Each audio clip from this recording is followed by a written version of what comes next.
ఒక్కొక్క పాత్రని ఒక మైలురాయిగా మలిచి ఒక్కొక్క సినిమాతో కని విని ఎరగనటువంటి సామ్రాజ్యాన్ని సృష్టించి అప్పటికి ఇప్పటికీ ఎప్పటికీ మనందరి మనసుల్లో జగదేక వీరుడు మెగాస్టార్ చిరంజీవి గారికి ఇదే మా సాదర స్వాగతం సుస్వాగతం. అదేంటి చిరంజీవి గారు రావట్లేదు? మా అందరి మనసులో పదిలంగా ఎప్పటికీ స్థానాన్ని సంపాదించుకున్న మా మెగాస్టార్ గారికి సాదర స్వాగతం పలుకుతున్నాము.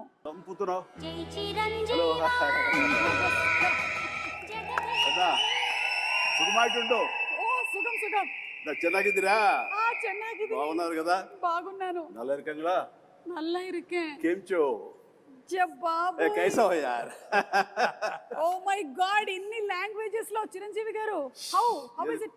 నాకు ఇష్టమై నేర్చుకోవడమ్మా, కష్టమై ఈయన చెప్పారు కదా అని చెప్పేసి 35 ఏళ్ల క్రితం నేర్చుకున్నాను. ఎందుకంటే గైడు రాజు అనే క్యారెక్టర్ తోటి. నా పేరే రాజు, so the creator of the film K Raghavendra Rao గారు అండ్ జగదేక వీరుడు మా చిరంజీవి గారు, అలాగే మా నిర్మాత అశ్విని దత్ గారు ముగ్గురు రెడీగా ఉన్నారు. ఈ సినిమా రిలీజ్ అయి 35 సంవత్సరాలు అవుతున్నటువంటి ఈ తరుణంలో మళ్ళీ రిలీజ్ మే 9వ తారీఖున జరగబోతుంది. ఒక్కసారి మెమరీస్ అన్ని రిఫ్రెష్ చేసుకుందామా? ముగ్గురికి మరొకసారి సాదర స్వాగతం పలుకుతున్నాము. Very very hearty welcome and congratulations. Cinema May 9వ తారీఖున మళ్ళీ రిలీజ్ అవుతుంది 35 సంవత్సరాల తర్వాత. How does it feel Raghavendra Rao గారు, ఎలా అనిపిస్తుంది? ఇంద్రలోకం నుంచి ఇక్కడ దిగినంత అందులో అవును, మేము మళ్ళీ ఇంద్రలోకానికి వెళ్తున్నామా, స్వర్గం చూడబోతున్నామా? స్వర్గం అంటే వెంకయ్యనాయుడు గారు అప్పుడప్పుడు అంటూ ఉంటారు, రాఘవేంద్రరావు సినిమాలు స్వర్గాన్ని పైనుంచి కిందకు దిగుతారని. దాని ఇన్స్పిరేషన్ కూడా ఆ పిక్చర్ గురించే. అలా జగదేవకురుడికి అసలు మాకు చాలా మెమరీస్ ఉన్నాయి. మా మెగాస్టార్ చిరంజీవి గారు సినిమా విడుదలై 35 సంవత్సరాలు అవుతుంది. మా గ్లామర్లు మారుతున్నాయి కానీ అప్పటికి ఇప్పటికీ ఇంకా పెరుగుతుందే కానీ మా చిరంజీవి గారి గ్లామర్ ఏ మాత్రం తరగటం లేదు. సార్, ఎలా అనిపిస్తుంది మే 9వ తారీఖున మళ్ళీ రిలీజ్ అవుతుంది? Really exciting Suma. And 35 years అయిందా అన్న భావం కలుగుతుంది. ఎందుకంటే ఆ షూటింగ్లో ప్రతి మూమెంట్, ప్రతిరోజు షూటింగ్లో ఉన్న ఎక్స్పీరియన్సెస్, అది ఆన్ స్క్రీన్ కానీ బిహైండ్ ద స్క్రీన్ కానీ సచ్ వండర్ఫుల్ మూమెంట్స్ అనమాట. అవన్నీ ఇప్పటికీ కళ్ళకు కట్టినట్లు ఉన్నాయి. ఇందాక ముగ్గురు గదిలో కూర్చొని అవన్నీ నెమరు వేసుకుంటుంటే నిన్న మొన్న జరిగినట్లు తప్ప 35 years అలా పాస్ అయిపోయింది. అండ్ అశ్విని దత్ గారు, మీ feeling of releasing on May 9th? కళ్ళబడ నీళ్ళు వస్తున్నాయి అమ్మా, ఆనంద బాష్పాలు. ఇది గ్రేట్ వెంచర్. చిరంజీవి గారికి, రాఘవేంద్ర గారికి జన్మలకి రుణపడాలి. చిరంజీవి గారు అండ్ శ్రీదేవి గారు ఆ కెమిస్ట్రీ, ఆ ఆన్ స్క్రీన్ ప్రెజెన్స్, అసలు ఆ ఎనర్జీ వేరే లెవెల్. మీరిద్దరూ కలిసి చేసినటువంటి, అంటే పేరుగా చేసిన ఫస్ట్ సినిమానేనా చిరంజీవి గారు ఇది? ఫస్ట్ అని చెప్పాలి కానీ నిజానికి ఫస్ట్ కాదు. దానికి ముందు నా బిగినింగ్ ఆఫ్ మై కెరీర్లో తను ఇంకా బాంబేకి షిఫ్ట్ అయ్యి అక్కడ స్టార్గా, సూపర్ స్టార్గా ఎస్టాబ్లిష్ అవ్వకముందు రాణి కసర రంగం అనే ఒక సినిమా చేశాను మన TLV ప్రసాద్ డైరెక్షన్లో, వాసిరాజు ప్రకాశం గారు అబ్బాయి. అండ్ ఆ సినిమా తర్వాత మళ్ళీ మన గురువుగారి డైరెక్షన్లోనే మోసగాడు అనే సినిమాలో శోభన్ బాబు హీరోగా, అందులో అమ్మాయి డ్యూయల్ క్యారెక్టర్, ఒకటి కొంచెం వ్యాంపిష్గా ఉంటుంది, ఒక అమ్మాయి చాలా బుద్ధిమంతురాలు. ఆ వ్యాంపిష్గా ఉన్న అమ్మాయి పక్కన చేశాను. అది ఇద్దరికైపు ఒక సాంగ్ కూడా పెట్టారు ఆయన మాకు. బట్ అక్కడ చిన్న శాంపుల్గా వదిలేరు, దాన్ని పెద్ద ఎత్తున ఈ సినిమాలో కుదిరింది. చెప్పాలంటే ఈ సినిమా చేస్తున్నంతసేపు నాకు పాత సినిమాలన్నీ మైండ్ నుంచి పోయింది. ఈ సినిమా ఫస్ట్ సినిమా అన్నంతగా ఇన్వాల్వ్ అయ్యాం, ఫస్ట్ సినిమా అన్నంతగా జెల్ అయ్యాము, ఆ కెమిస్ట్రీ కుదిరింది, అలా ఇన్వాల్వ్ అయ్యాం. ఆడియన్స్ కూడా ఆ సినిమాలు ఉన్నాయా అంటే ఇప్పుడు నేను చెప్పాను కాబట్టి వాళ్ళు గుర్తించుకోవాలి తప్ప వాళ్ళ దృష్టిలో కూడా ఇదే ఫస్ట్ సినిమా అనుకోవచ్చు. ఎగ్జాక్ట్లీ. సో రాఘవేంద్రరావు గారు, ఈ థాట్ మీకు ఎలా వచ్చింది అసలు? ఈ సినిమా ముందు జగదేక సుందరం ముందు వరుసగా 3 సినిమాలు ఫెయిల్ అయినాయి. ఒంటరి పోరాటం, రుద్రనేత, అగ్ని అయిపోయింది, రాఘవేంద్ర పని అయిపోయింది. నెక్స్ట్ సినిమాలు చేయడం. ఆ టైంలో దత్త గారు ఒక లైన్ వినిపించారు. అందరికీ ఏంటంటే ఆయన ఇప్పుడు ఫ్లాప్లో ఉన్నారుగా చేయరన్నారు. ఇండస్ట్రీలో చాలామంది అనుకున్నారు ఇప్పుడు అది చేయటానికి చాలా ధైర్యంగా ఫ్లాప్ అయినా సరే నేనే చేయగలను అని చిరంజీవి దత్తు గారు ఒప్పుకున్నందుకు ముందు ఇట్ ఈస్ థ్యాంక్ యూ బాబా. It's very emotional scene. చెప్పాలంటే దీనికి ఈయన ఆనెస్టీకి, ఈయన సిన్సియారిటీకి నిజంగా శిరస్సు వంచి నమస్కరిస్తున్నాను. ఆ టైం లోపల ఈ కథ, మూల కథ అనేది దత్తు గారి దగ్గరికి వచ్చినప్పుడు ఆయన చాలా లైక్ చేసి నాకు వినిపించారు. నాకు అయిన తర్వాత మేమంతా కలిసి డైరెక్టర్ గారు రాఘవేంద్ర గారికి అదే అనుకుంటుండగా ఆయనగా నేను కానీ కొంతమంది బయట నుంచి ఆయన ఇప్పుడు ఇదిలో ఉన్నారు, బాపయ్య గారు బెటర్ కదా, లేకపోతే ఇంకొకరు బెటర్ కదా అని అంటుంటే అస్సలు ఇద్దరు తిరగబడ్డాం. ఇలాంటి సలహాలు ఇవ్వకండి మీకు. అండ్ మాకు అటు ఈయన ఉండాలి, ఇలాంటి కథకి, సోషియో ఫ్యాంటసీకి, అటు మా ఇద్దరిని జస్టిఫై చేయడానికి, ఆ రిచ్నెస్ కనబరచడానికి the one and only director Raghavendra garu తప్ప ఎవరి వల్ల కాదు. రాఘవేంద్ర గారు వద్దు అనుకుంటే టోటల్ సినిమాయే వద్దు అన్నారు. ఇది నేను చెప్పింది. అలా జరిగింది మా ఇద్దరి మధ్య డిస్కషన్ అండి. ఇంకా అక్కడి నుంచి మీరు విజృంభించారు. ఇంకా అంటే ఈ జనరేషన్కి ఇది చాలా పెద్ద ఇన్స్పిరేషన్ చిరంజీవి గారు. ఎందుకంటే ఈ రోజుల్లో ఏదైనా ఒక సినిమా ఫ్లాప్ అయ్యింది అంటే ఆ డైరెక్టర్కి ఆ తర్వాత నెక్స్ట్ ఒక్కొక్కసారి వచ్చేటువంటి అవకాశం ఉంది, కానీ కొన్నిసార్లు వచ్చేటువంటి అవకాశం చాలా తక్కువ. అలాంటిది రాఘవేంద్రరావు గారు చెప్పినట్టుగా ఒక 3 సినిమాలు వరుసగా ఫ్లాప్ అయిన తర్వాత కూడా రాఘవేంద్రరావు గారే కావాలి అని పట్టుబట్టి ప్రొడ్యూసర్ అండ్ హీరో నిలబడడం అనేది it's something great that this generation should take as an inspiration. ఒక మనిషి టాలెంట్ని ప్రీవియస్ సినిమా ఫ్లాప్లు అవి డిసైడ్ చెయ్యవు. ఆ కథాంశంలో ఎక్కడో ఏదో చిన్న తప్పిదం జరుగుంటుంది కాబట్టి అది ఫెయిల్ అయ్యేమో తప్ప ఆ వ్యక్తిగతంగా ఆ టాలెంటెడ్ పర్సన్స్, ఆ టాలెంటెడ్ హీరో, ఆ టాలెంటెడ్ డైరెక్టర్ వాళ్ళు ఎప్పుడు ఫెయిల్ అవ్వరు. అందుకని హిట్ అయినా ఫ్లాప్ అయినా ఆ కంటెంటే తప్ప మనుషులుగా ఇంత విజయాలు చూసినటువంటి మనుషులుగా, ఇంత ప్రజాదరణ పొందినటువంటి టెక్నీషియన్స్గా, ఆర్టిస్టులుగా వీళ్ళు ఎప్పుడు ఫెయిల్ అవ్వరమ్మా. ఆ నమ్మకం మాకు. ఈ సినిమా ఆ టైంలో ఆయన కొంచెం నిరుత్సాహంగా అన్న టైంలో ఈ సినిమా కథాంశం ఆయన తీసుకెళ్ళినప్పుడు కానీ వెనకాల మేము ఉండి ఎస్ రండి సార్ అన్నప్పుడు ఆయన ఎంతగా విజృంభించారంటే, ఎంతగా ప్రతి ఫ్రేము ఎలాగ చెక్కారంటే, ఎలాగ కథలో అందరినీ ఇన్వాల్వ్ చేసి అందరి ఇన్పుట్స్ ఎలా తీసుకున్నారు అంటే అది నేను మాటలు చెప్పలేను. అంత ఇదిగా చేసుకున్నారు. అంటే నన్ను కూడా కూర్చోబెట్టారు. అండ్ ఎవరు ఏమి చెప్తారో, ఏ మంచి బిట్టు చెప్తారో అని దాదాపుగా 15-20 మంది రైటర్స్ నాకు తెలుసు. 27 మంది రైటర్స్ అని విన్నాను చిరంజీవి గారు. నేను 27 మంది రైటర్స్ అని విన్నాను. 27 మంది ఏవో చిన్న కథ, లేకపోతే ఒక చిన్న టర్నింగ్ పాయింట్, ఒక చిన్న టిడ్బిట్, ఒక కామెడీ సెటప్ చెప్పిన వాళ్ళు కొంతమంది, అందరి ఇన్పుట్స్ తీసుకుని ఈయన చక్కగా దాన్ని పొందుపరిచిన విధానం కానీ, దాన్ని రాబట్టిన విధానం కానీ, దాన్ని తెరకెక్కించిన విధానం కానీ నా భూతో నా భవిష్యత్తు. అదే జగదగ వీరుడు అతిలోక సుందరి. అండ్ 27 మంది రైటర్స్ తో పాటు మీరు కూడా ఒక 35 days కూర్చున్నారని విన్నాం. 35 days నేను కూర్చున్నాను. అది ఆయన గొప్పతనం. అంటే మా మధ్య ఈగోలు లేవు అనడానికి, ఎవరి నుంచి ఏమొస్తుందో మనకు అది ఉపయోగపడుతుందన్న ఆయన విస్తృత భావం అది నన్ను కూడా కూర్చోబెట్టేలా చేసింది. అండ్ నాకు తెలిసింది నేను మాట్లాడాను. అట్లాగా అందరం కంట్రిబ్యూషన్ తోటి వచ్చింది. జగదేక వీరుడు అతిలోక సుందరి అనేటువంటి సినిమా మీకెన్నో మెమరీస్ని ఇచ్చాయి. అలాగే మాకు కూడా ప్రేక్షకులుగా ఎన్నో మెమరీస్, అంటే కొంతమందికి స్కూల్ టైంలో ఉండేటువంటి మెమరీస్, కొంతమందికి కాలేజ్ టైము, కొంతమంది ప్రేమలో పడ్డారు, కొంతమంది పెళ్లి చేసుకున్నారు. సో అందుకని ఈ సినిమా రిలీజ్ అవుతున్నటువంటి ఈ తరుణంలో అందరూ ఒక్కసారి రీఫ్రెష్ చేసుకుంటున్నారు. అందులోనూ సినిమా 3Dలో రిలీజ్ అవుతోంది. So we are more than happy. ఎందుకంటే చిరంజీవి గారిని మరింత దగ్గరగా చూడొచ్చు, శ్రీదేవి గారిని మరింత దగ్గరగా చూడొచ్చు. ఓకే, సో ఈ సినిమాలో 6 పాటలు అండ్ 6 పాటలు సూపర్ డూపర్ హిట్. ఇది చాలా అరుదుగా జరిగేటువంటి ఫినామినా ఈ రోజుల్లో అయితే. అండ్ ఇళయరాజా గారి మ్యూజిక్ సిట్టింగ్స్ ఎలా ఉండేవి? ఫిల్మ్ ఇండస్ట్రీకి మ్యూజిక్లో ఒక కొత్త సౌండ్ వినిపించింది మొట్టమొదటి ఇళయరాజా గారు. అప్పటి వరకు ఒక టైప్ ఉన్నది. ఆ సౌండింగ్ కానీ, ఆ ఆర్కెస్ట్రేషన్ కానీ, నేను ముందే ఆఖరి పోరాటం అప్పుడే సరెండర్ అయిపోయాను. ఏమంటే నాకు కూడా కొంచెం పాటల మీద అనుభవం ఉంది. కొంచెం నెక్స్ట్ టైం కొంచెం ఇబ్బంది పెడతాను, 1-2 ట్యూన్లు ఎక్కువ చేపించుకోవటం అలవాటు నాకని. పాపం ఆయన కూడా ఒప్పుకుని ప్రతి పాట వింటాం, మళ్ళీ అందరం ఫైనలైజ్ చేయటం. ఇళయరాజా గారు జగదేక వీరుడు, ఆయన సంగీతం అతిలోక సుందరి అని చెప్పి ఒక్కటే మాటలో చెప్పేశారు మీరు అసలు.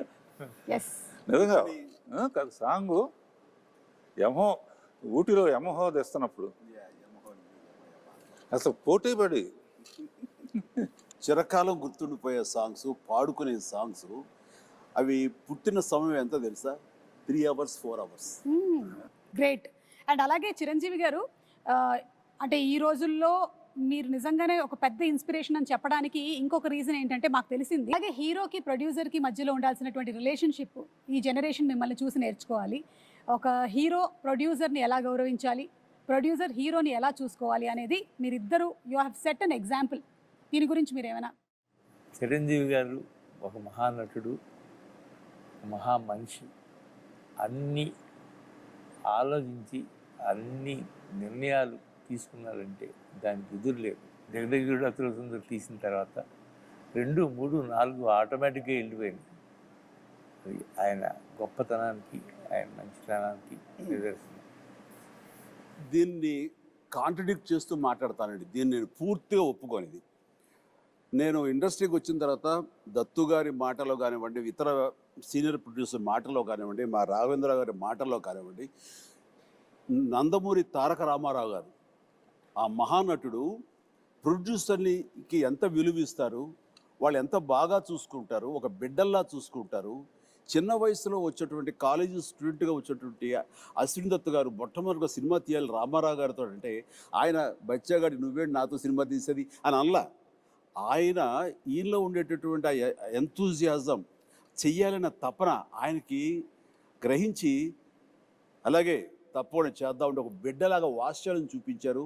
ఆ చూపించడం, సినిమాలు తీయటం, ఈయన ప్రొడ్యూసర్ని చేయటం కాకుండా ఆయన చూపించిన ప్రేమకి ఆయన బ్యానర్ వైజయంతి మూవీస్ అనే బ్యానర్కి రామారావు గారు ఊదిని పెట్టారంటే, ఈయన హీరోలకు ఇచ్చేటటువంటి తండ్రి లాంటి ఆయనకి ఇచ్చిన విలువ, ఆయన వీళ్ళ బిడ్డలాగా చూసుకున్న విలువ, ఇవన్నీ వింటుంటే మాలాగా వచ్చే వాళ్ళకి మేము ఎంత ఇదిగా ప్రొడ్యూసర్లు గౌరవించుకోవాలని ఆయన నుంచి మేము నేర్చుకున్నాం.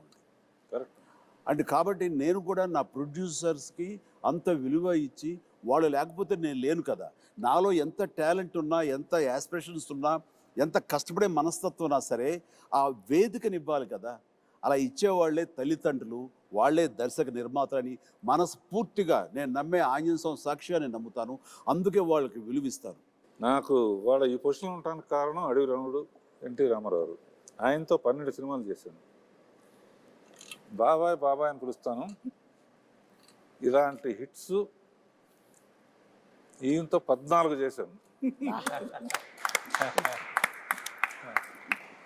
అందులో ఎప్పుడు అందాలలో అహో మహోదయం అంతే గుర్తుకొస్తూ ఉంటుంది. గుర్తుకొచ్చి వాళ్ళిద్దరూ ఆ పైనుంచి అమ్మాయి రావటం, ఈయన గైడ్గా రావటం. అందులో పర్టికులర్గా హైలైట్ ఇళయరాజా గారి హ్యాట్స్ ఆఫ్ అనిపిస్తుంది ఏంటంటే, ఒక దండకం లాంటిది జై చిరంజీవి అని ఒక పాటలాగా చేసి, అందులో ఎందుకంటే హీరో అనేవాడు గబుక్కున వెళ్ళి తెచ్చుకోవచ్చు. ఒక పాటలో పిల్లలు పాడుతూ ఉంటా ఆంజనేయ స్వామి జై చిరంజీవి అని, మనిషి పేరు కూడా చిరంజీవి కనుక, ఆంజనేయ స్వామి చిరంజీవి కనుక జై చిరంజీవి పాడుతూ ఉంటాం. ఎట్రకట్లో మంచు కొండల్లో స్కేట్ అవటం, గిట్ అవటం, స్కీయింగ్ చేయటం అంత తేలిగ్గా మొక్క దొరికేసిన, పైగా అట్నుంచి ఆవిడ రాబోతుంది. సో అంతమంది రావటం చూపించాం. ఆ ఫస్ట్ టైం కలవటం, అక్కడ కలవటానికి ఇంత శ్రమ పడితే వాళ్ళ కోసం ఒక దేవకరిని కలవటం అనేది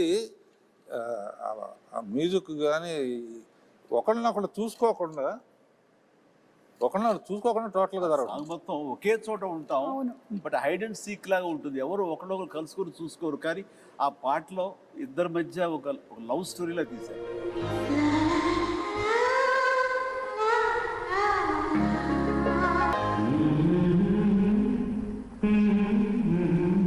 అలాగే ఇందులో వర్క్ చేసినటువంటి గ్రేట్ టెక్నీషియన్స్ లైక్ ఇళయరాజా గారు, రాజు సుందరం గారు, విన్సెంట్ గారు, వాళ్ళ గురించి. ప్రకాష్ గారు, Vincent garu, yes. Vincent garu, yeah. 8th floor biggest floor ఏషియాలో వానే స్టూడియోలో. న్యాయంగా అయితే కాశ్మీరో ఎక్కడికో వెళ్ళి తీయాలి, అవసరం లేదు. విల్ క్రియేట్ అంటే సబ్జెక్ట్ అయిన తర్వాత విన్సెంట్ గారు ఎక్కడున్న మహానుభావుడు, ఒక్క గ్రాఫిక్ షాట్ లేదమ్మా.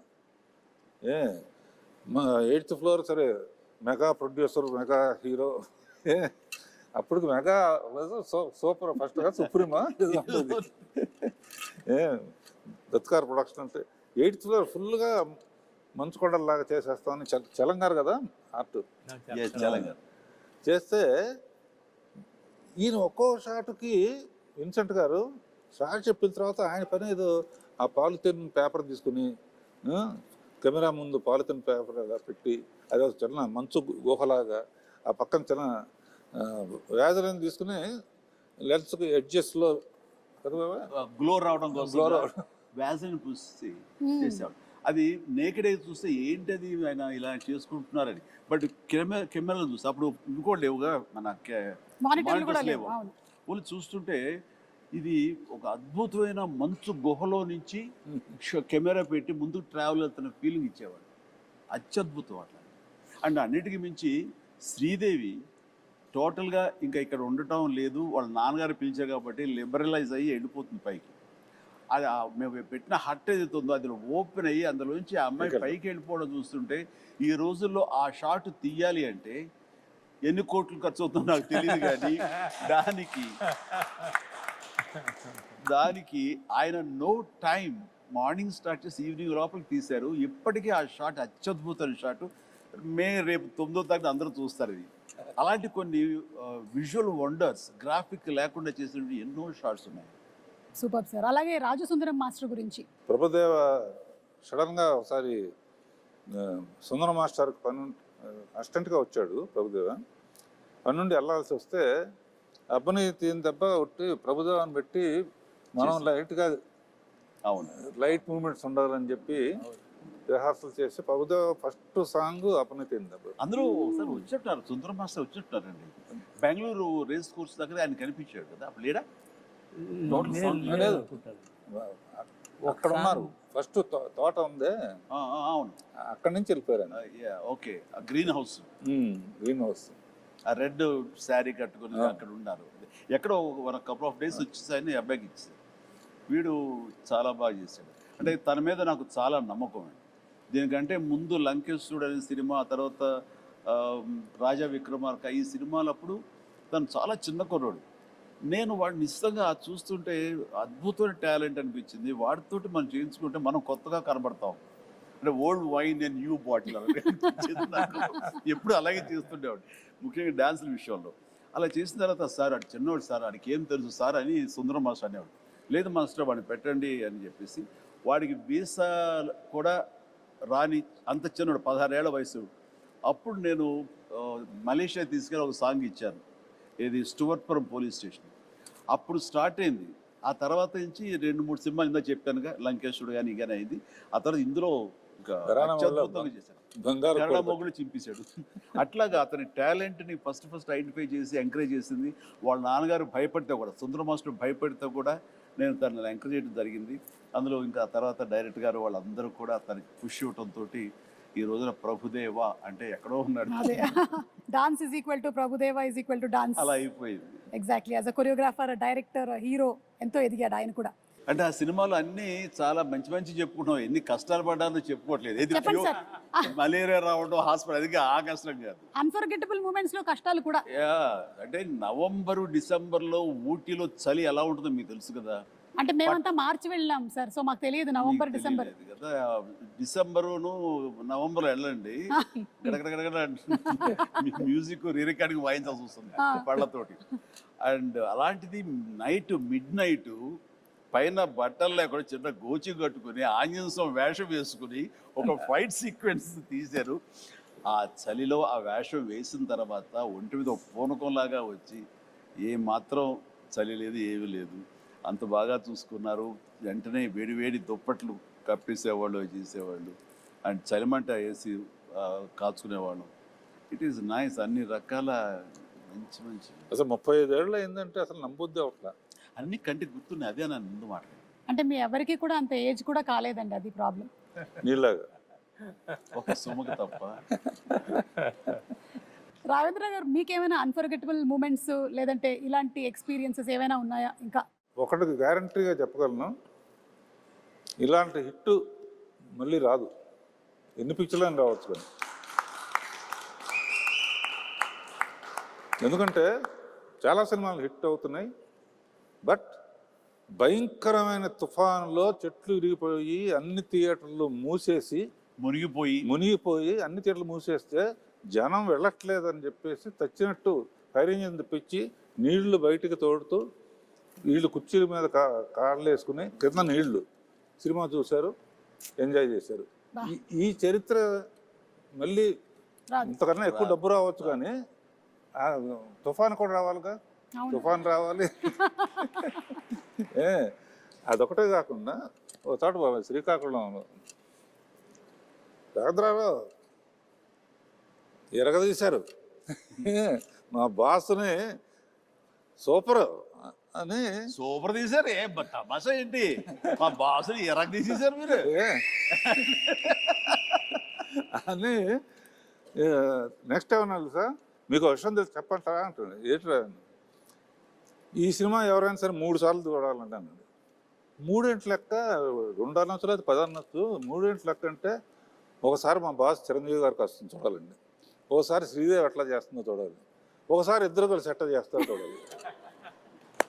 ఆడియన్స్లోకి వెళ్తే కానీ అసలు ఆ విషయం తెలియదమ్మా మనకి. నిజంగా ఇప్పుడు ఆలోచించి రేపు రిలీజ్ అయిన తర్వాత పాట చూడు యమహో కానీ దాన్ని చూస్తే ఎవరు చూస్తారు? ఎగ్జాక్ట్లీ. వాడు అంటే ఎప్పుడు రిలీజ్ అయ్యి ఇక్కడే కూర్చుని వాళ్ళకి మాట్లాడటం కాదు, కామన్ మ్యాన్ ఏమనుకుంటున్నాడు.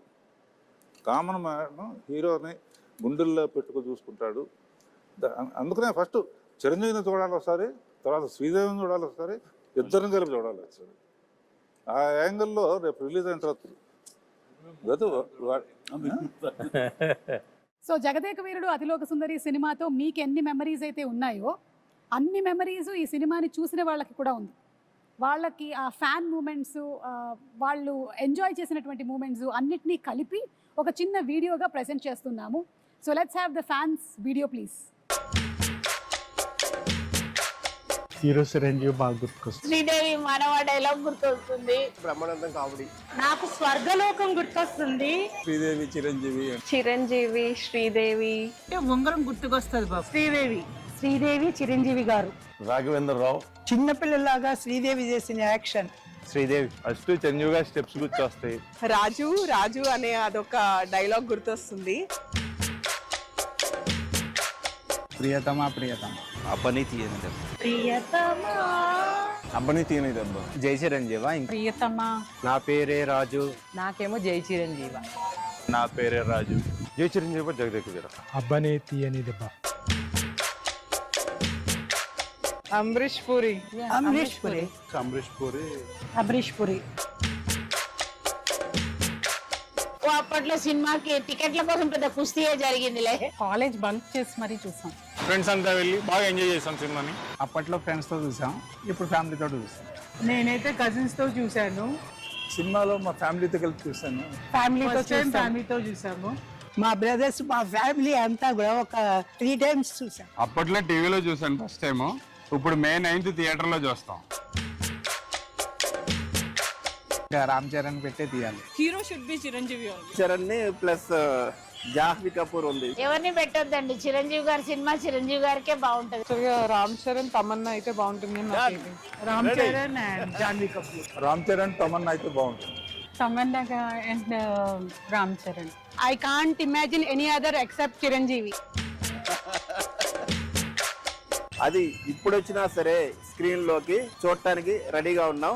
35 years తర్వాత మన జగదేవి రాజలోసంగా రిలీజ్ అవుతుంది కాబట్టి చూడాలని కోరుకుంటున్నాను. ఎప్పుడెప్పుడు రిలీజ్ అవుద్దా, ఎప్పుడెప్పుడు థియేటర్కి వెళ్ళి చూద్దామా, ఇంకా పోనకాలం లోడింగే అక్కడ ఫ్రెండ్స్ అందరితో. అదే సినిమా రిలీజ్ వస్తే తప్పకుండా చూస్తాం. వెళ్తే ఫ్యామిలీతోనే వెళ్తాం. ఇప్పుడు మెగాస్టార్ చిరంజీవి గారు తీసిన సినిమాల్లో అన్నిటికన్నా కూడా మరపులేని సినిమా జగదేక వీరుడు అతిలోక సుందరి. నేను మా హోల్ ఫ్యామిలీ ఫ్రెండ్స్ అందరినీ లాక్కొని వెళ్తాను. ఎందుకంటే ఐ బిలీవ్ దట్ ఈ మూవీ ఈ జనరేషన్ వాళ్ళు చూడాలి. ఈ టైమ్స్ మూవీస్ కూడా బీట్ చేస్తుంది. అది మళ్ళీ రేపు May 9 రిలీజ్ అవుతుందంటే దాని గురించి వేయగలిగితే వెయిట్ చేస్తున్నాం. కంపల్సరీగా ఆ రోజు మార్నింగ్ షోలో చూస్తున్నాం. జై చిరంజీవి. అంటే కొన్ని సినిమాలకి కొన్ని క్వశ్చన్స్ అడిగారంటే కొన్నింటికి సమాధానం దొరకదు, పిల్లని ఎవరు ఏంటి అని. కానీ ఈ సినిమా విషయంలో ప్రతి ఒక్కటి, ఇది మాత్రమే కాదు, అడిగితే చిరంజీవి గారు అబ్బని తీయని దెబ్బలో ఫస్ట్ వేసుకున్న షర్ట్ కలర్ ఏంటి, శ్రీదేవి గారి శారీ కలర్ ఏంటి, దాంతో సహా చెప్పగలిగిన వాళ్ళు చాలామంది ఉన్నారు అంటే అది అతిశయోక్తి కాదు. అలాంటి ఇంపాక్ట్ క్రియేట్ చేసింది ఈ cinema. So that's the fan video. ఇంకా చాలా ఉన్నాయి కానీ కొన్ని క్లుప్తంగా తీసుకొని వచ్చి చూపించడం జరిగింది. చాలా మంది ఎదురు చూస్తున్నారమ్మా. ఎస్, ఎందుకంటే ఆ టైంలో చూడని వాళ్ళు టీవీలో చూశారు. ఈ సినిమా పెద్ద స్క్రీన్ మీద చూడాలండి. కరెక్ట్. మా హాస్టల్లో అందరూ నాకన్నా బాగా చిన్నవాళ్ళు, 28-25 ఏళ్ళ వాళ్ళు. వాళ్ళందరూ ఎగిరి అంతేస్తున్నారు ఎప్పుడు చూడాలని. ఎందుకు టీవీలో చూసాము, ఎన్నిసార్లు చూసినా కూడా ఫస్ట్ డే ఫస్ట్ షో జనంలో చూడాలి అని డిసైడ్ చేసుకున్నారు. అలా మామూలు సినిమాల్లో ఉండేవాళ్ళే చూడాలనుకుంటా ఉంటే మరి ఆడియన్స్కి ఎలా ఉంటుంది? డబుల్ ఎంతూజియాజంగా ఉంటుంది. సో అలా కాదు, అది వాళ్ళు అంటుంటే నాకు స్ఫురణకు వస్తుంది. కట్టప్ప బాహుబలిని ఎందుకు చంపాడు అని ఒక లీడ్ క్యూరియాసిటీ పెంచి పార్ట్ 2కి అది దోహదపడింది. అందరూ ఆ ట్రాప్లో ఉండి ఆ ఆలోచనతో వెయిట్ చేశారు. ఆ జగదేక వీరుడు అతిలోక సుందరిలో చిరంజీవి ఇసిరేసినటువంటి ఆ రింగుని చేప మింగింది. ఆ తర్వాత రింగ్ ఏమైపోయింది, అంత ప్రభావితం ఉన్న రింగు, అంత ప్రభావం ఉన్న రింగ్ ఏమైపోయింది అని క్వశ్చన్ మార్క్ వేసి వదిలితే టేక్ ఐ మీన్ 2 జగదేక వీరుడు అతిలోక సుందరి 2 ఎప్పుడో వచ్చి ఉండేది. ఎగ్జాక్ట్లీ మార్కెటింగ్ స్ట్రాటజీ అక్కడ జస్ట్ మిస్ అయ్యాం. రింగు చేప నోట్లో మింగటం గ్రాఫిక్ కాదు, ఆయన తీశారు విన్సెంట్ గారు. ఒకవేళ గనక ఈ సినిమా సీక్వెల్ కానీ లేకపోతే మళ్ళీ చేస్తే ఎవరు చేస్తే బాగుంటుంది? ఇంకా డౌట్ ఎందుకండి, నేనే అని అనలేను. నిజంగా నన్నే అక్కడ పెడితే కనుక అలాగే ఉండేందుకు అన్ని రకాల ప్రయత్నాలు చేస్తాను. అలాగే ఉంటాను, రాణిస్తాను, రెప్పిస్తాను. కాకపోతే అలా అనడం అనేది కొంచెం అంబిషియస్ అవుతుంది. కాబట్టి అవ్వదండి, నా ఉద్దేశం రామ్ చరణ్ అలాగే శ్రీదేవి కూతురు జాహ్నవి చేస్తే బాగుంటుంది. So I think this is big breaking news. Ram Charan గారు అండ్ జాహ్నవి గనక జగదేక వీరుడు అతిలోక సుందరి మనకి పార్ట్ 2 కానీ సీక్వెల్ కానీ వస్తే it will be super fantastic. So ఇప్పుడు అందరి నెక్స్ట్ జనరేషన్ వాళ్ళు ఈ జగదేక వీరుడు అతిలోక సుందరి చేస్తే, అంటే జాహ్నవి, రామ్ చరణ్ అండ్ అనుకుంటే నా ప్రొడ్యూసర్గా వాళ్ళ కూతుళ్ళు అనుకుంటే వీణ పర్యవేక్షణ ఉండాలి, ఖచ్చితంగా ఒక నిఘా ఉండాలి. వాళ్ళ అల్లు డైరెక్ట్ చేస్తే సరిపోతుందేమో నాకు. నాగశ్విన్ గారు, be ready for Jagadeka Veerudu Athiloka Sundari part 2. ఇది లిఖించబడింది, ఖచ్చితంగా ఇది చరిత్ర అవుతుంది. బట్ రాఘవేంద్ర గారి పర్యవేక్షణలో జరగాలి. అండ్ నాగ్ అశ్విన్ దీన్ని డెఫినెట్గా జస్టిఫై చేయగలడు. ఖచ్చితంగా అది నేను ఫస్ట్ కాపీ ఖచ్చితంగా చూస్తాను. Super sir, super. ఒక 9 ఫొటోస్ చూపించబోతున్నాము. ఎందుకంటే May 9న రిలీజ్ అవుతుంది సినిమా కాబట్టి 9 ఫోటోలు. ఈ 9 ఫోటోల వెనకాల ఉండేటువంటి కథ ఏంటో మీరు మాకు చెప్పాలి. అమరీష్ పురి గారు, అశ్విని దత్ గారు, సార్ మీరే చెప్పాలి. చిరంజీవి గారు అందరిని బాగా కొడతారు, నన్ను కొంచెం తక్కువ కొట్టమని చెప్పండి. చిరంజీవి గారు అందరినీ బాగా కొడతారు అమరీష్ పురి గారి స్టైల్లో.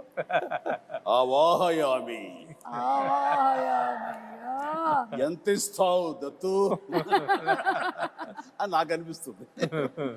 దత్ గారు ఇంత ఇస్తానంటున్నారా? అంతే, ఇంత ఇస్తానండి. దత్ గారు మీకేమైనా గుర్తుందా? నాకు గుర్తులేదు కానమ్మా, చిరంజీవి గారు చెప్పిందే కరెక్ట్, ఇంతే ఇస్తానండి. Okay, picture number 2. 105 డిగ్రీల జ్వరాన్ని కూడా లెక్క చేయకుండా నటించి మే 9వ తేదీన చిత్రం విడుదల కావడానికి కారకుడైనటువంటి సుప్రీం చిరంజీవి నిజంగా చిత్ర జగదేక వీరుడు, మనసున్న మహా మనిషి. ఇది కిందది కూడా చూస్తాను. ఇది విన్నావా?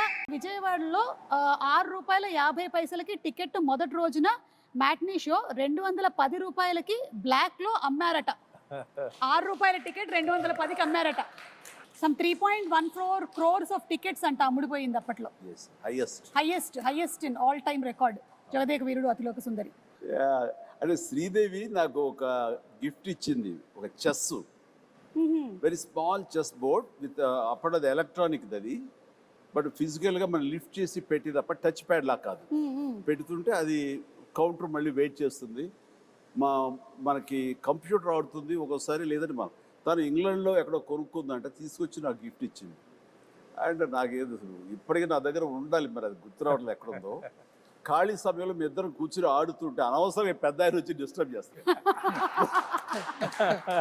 నేనున్నాను అవాహయామి అన్నాడు మహాన్. కానీ ఇద్దరు స్వర్గస్థులు అయ్యారు. వాళ్ళ ఆత్మకి నిజంగా శాంతి చేకూర్చాలి. గొప్ప స్నేహపూర్వకంగా చేసాము ఈ సినిమా. ఆ సీన్స్ గారు, ఆయన కూడా wonderful artist, wonderful human being అండి బాబా. అక్కడ ఉన్నటువంటి చిరంజీవి గారికి ఇక్కడ ఉండే చిరంజీవి గారికి ఏమైనా డిఫరెన్స్ ఉందా? Nothing at all. That is our megastar Jagadeka Veerudu. Same to same. అంటే it is not an easy thing Chiranjeevi garu. ఇన్ని సంవత్సరాల పాటు ఆ స్టార్డమ్ మీది అలాగే కంటిన్యూ అవుతూ, మీరు ఇప్పటికీ అన్ని సినిమాలు చేస్తూ, చిన్నపిల్లల దగ్గర నుంచి పెద్దవాళ్ళ వరకు అందరూ మిమ్మల్ని ఇలా లైక్ చేస్తూ ఉన్నారంటే hats off to you, hats off to you. Great. First షాటా సార్? ఎగ్జాక్ట్లీ. అండ్ ఆ క్యాసినో సీన్ షూట్ చేశారా సార్? ఏమండి? ఆ క్యాసినోకి వెళ్తారు, క్యాజినోలోకి వెళ్తాం కదా, వెళ్ళి అర్ధచంద్రాకారం ఒక కట్అవుట్ ఉంటుంది, దాని వెనకాల ఫోటో దిగితే అది ఎంత ఇంపార్టెంట్ సీన్ అంటే, ఆ ఫోటోలో మేమందరం ఉంటాం, నేను పిల్లలు శ్రీదేవితో కలిపి దిగిన, శ్రీదేవి గాయబ్ అయిపోతుంది, ఉండదు. ఎందుకు ఉండదు అనే దాని మీద మాకు ఫస్ట్ క్లూ, ఈ అమ్మాయి ఏమన్నా మానవ కన్య కాదా, ఇది అసామాన్య కన్య అనే డౌట్ వస్తుంది. అది సినిమాకి చాలా కీలకమైన సీన్ తర్వాత. కరెక్ట్.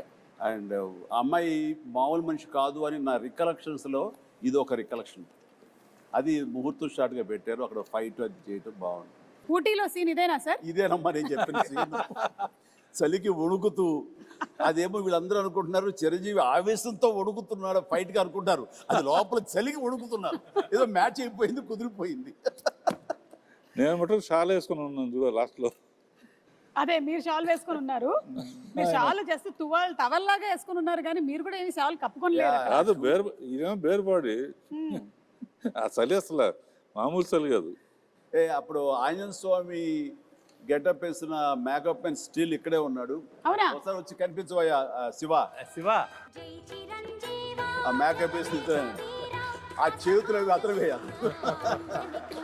మీ దగ్గర ఉండేటువంటి ఆర్టిస్టుల్ని, అలాగే మీ దగ్గర ఉండేటువంటి టెక్నీషియన్స్ని చిరంజీవి గారు మీరు ఎలా గౌరవిస్తారు అని, అలాగే మీతో పాటు ఇన్ని సంవత్సరాల పాటు ఒక టెక్నీషియన్ ట్రావెల్ చేశాడంటే అది నిజంగా మీ పెద్ద మనసుకి తార్కాణం. వస్తుంది ఇప్పుడే ఆ గెటప్ వేసిన, ఆంజనేయ స్వామి గెటప్ వేసిన, పంచుగుట్టిన షాజీ ఇక్కడే ఉన్నాడు.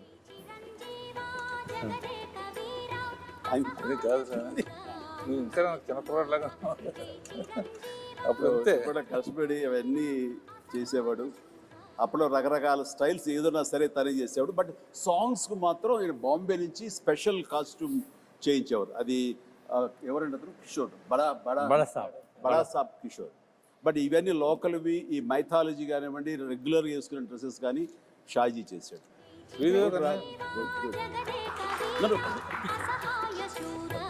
షాజీ గారు కంగ్రాచులేషన్స్ అండి. మీకు కూడా 35 సంవత్సరాలు పూర్తవుతుంది. మే 9న మీరు ఫ్యామిలీతో కలిసి వెళ్ళి సినిమా చూడండి.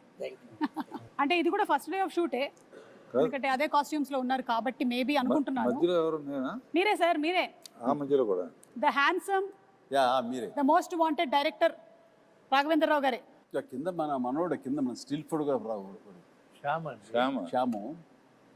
ఇందులో ఆయన ఎక్కడ విన్సెంట్ గారు కెమెరా, ఆయన కెమెరా తోడు పక్కన చెప్తాడు, దాన్ని పర్యవేక్షణతో ఆయన okay real director of photography. ఆయన వ్యూ చేసేవాళ్ళు, ఆపరేటర్, కెమెరామెన్, అసిస్టెంట్గా ఎవరికి ఇచ్చేస్తారు. నేను ఎవరికో ఏదో చెప్తా, విఎస్ రెడ్డి ఉన్నాడు కో డైరెక్టర్.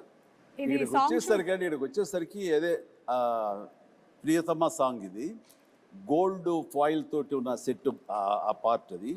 ఇక్కడికి వచ్చేసరికి సినిమా అద్భుతంగా వచ్చేస్తుంది, హిట్ వచ్చేస్తుంది నమ్మకం ప్రతి ఒక్కరు ఏర్పడిపోయింది. అందులో మా అందరి మొహం చూడ ఓవర్ కాన్ఫిడెన్స్ ఉంటుంది. ఇక్కడ రాఘవేంద్రరావు గారు చాలువా కప్పుకొని కూర్చొని ఉన్నారు ఊటీలో, మాకు అర్థమవుతుంది ఆ చలి. మీరు సెలెక్ట్ చేసిన యమహో నీ యమయమ అందం సాంగ్. యమహో నియమయమాందం చెలరేగిల్దియగదిగతాపం.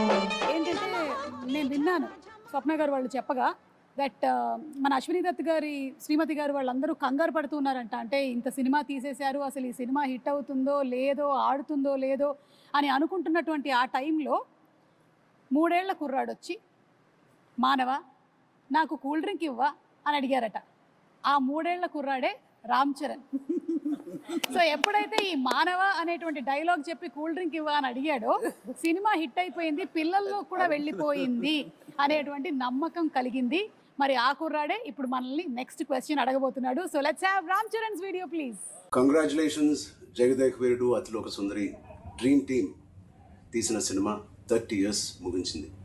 నేను డ్రీమ్ టీమ్ అని ఎందుకు అంటున్నానంటే, అశ్విని దత్ గారు, ఇళయరాజా గారు, రాఘవేంద్రరావు గారు, ఎండమూరి గారు, విన్సెంట్ గారు, పరుచూరి బ్రదర్స్ గారు, ఇంతమంది లెజెండ్స్ ఇలా ఒక సినిమా కోసం కలవడం అనేది ఎప్పుడు జరగలేదు, నా బహుశా జరగదు కూడా. అందుకనే మా జనరేషన్ అందరూ వీళ్ళని డ్రీమ్ టీమ్ అంటారు. నాకు చిన్నప్పుడు మెమరీస్, బహుశా నాకు హనుమాన్ మీద భక్తి ఎప్పుడు మొదలైందో తెలియదు, కానీ ఖచ్చితంగా నేను చెప్పగలుగుతాను, జై చిరంజీవ జగదేక వీర సాంగ్ నుంచి మొదలైంది ఏమో. It's most memorable film. మా జనరేషన్కి, మా ముందు జనరేషన్లో చాలా మంచి ఫ్యాంటసీ ఫిల్మ్స్ వచ్చినాయి, కానీ నాకు గుర్తుండే first magical adventure romantic film Jagadeka Veerudu. And అని మెమరీస్ ఎన్నో ఉన్నాయి ఆ సినిమాలో, మాట్లాడుకునే సీన్స్ కానీ అవన్నీ. బట్ ఆఖరిలో దేవకన్యగా వెళ్ళిపోతున్న శ్రీదేవి గారు మామూలు మనిషిగా మారిపోవడానికి ఆ రింగ్ తీసి వాటర్లో పడేసినప్పుడు ఒక చేప మింగేస్తుంది. మాకు తెలుసుకోవాలని ఉంది, ఆ రింగ్ ఏమైంది, ఆ చేప ఏమైంది. 30 సంవత్సరాలు అయింది, మా ఎవరికి తెలియదు. ఇప్పుడు ఆ రింగ్ ఎక్కడ ఉంది, ఆ చేప ఎక్కడ ఉంది, దీనికి జవాబు ఒక్కలే ఇవ్వగలుగుతారు, మిస్టర్ నాగశ్విన్ గారు. నాగశ్విన్ మా జనరేషన్కి త్వరలో ఒక మంచి జవాబు ఇవ్వాలని డిమాండ్ చేస్తున్నాం, అడగట్లేదు. Thank you so much. అంటే లైక్ ఫాదర్ లైక్ సన్. ఇది తెలియకుండా అదే నేను అన్నమాట ఇది. Exactly absolutely no clue. ఇందాక అనుకుంటా నెక్స్ట్ జనరేషన్ సినిమా చేసి ఎవరెవరు ఏంటి అన్నప్పుడు, సార్ ఆన్సర్ చాలా సింక్ లో ఉంది. Nag Ashwin be ready. Like father like son Chiranjeevi గారు ఏదైతే చెప్పారో అదే రామ్ చరణ్ రిపీట్ చేశారు. నీ గడ్డానికి నా గడ్డానికి పోటీ నాగశ్విన్. ఆయన ముడేసేవారే, ఎలాగ జుట్లేదు కానీ. ఓకే, ఏదైనా మే 9 మళ్ళీ ఫ్రెష్గా ఇంతకుముందు తీసాను అనుకోకుండా వెళ్ళి చూడబోతున్నాను. అనుకోకుండానే పాట వచ్చినప్పుడు మళ్ళీ అందరూ డబ్బులు వేస్తారు, అది ఎంజాయ్ చేస్తాను. కొన్ని అద్భుతాలు జరిగినప్పుడు ఆనంద బాష్పాలు అంటారే, థియేటర్లో వెనక నుంచి చూస్తూ ఉంటే పాటకు డబ్బులు వేస్తూ ఉంటే ఆ కళ్ళకు నీళ్ళు వచ్చేస్తాయి. వాళ్ళు చెప్తుంటే వింటమే తప్ప ఆ థియేటర్ ఎక్స్పీరియన్స్ నిజంగా కొన్ని చూడలేకపోయాం. అండ్ అంటే జనరేషన్స్ మారిపోయింది 35 ఏళ్ల క్రితానికి ఇప్పటికీ. అండ్ ఖచ్చితంగా లేటెస్ట్ జనరేషన్ దీని గురించి వినుంటారు తప్ప కని ఉండరు. వాళ్ళందరూ చూడేసేందుకు గొప్ప అవకాశం ఇది. అండ్ మీ పెద్దలు, మీ తల్లిదండ్రులు, ఆ పెద్దవాళ్ళు ఈ సినిమాని ఎంతగా ఆస్వాదించారో మీరు వినుంటారు మాటల్లో. ఖచ్చితంగా అది నిజమా కాదా అని తెలుసుకునేందుకు May 9th ప్రతి ఒక్కళ్ళు, ప్రతి యంగ్స్టర్, ప్రతి చిన్నపిల్లలు వెళ్ళి చూడండి, మీరు ఖచ్చితంగా ఆస్వాదిస్తారు. And entertainment is guaranteed. God bless.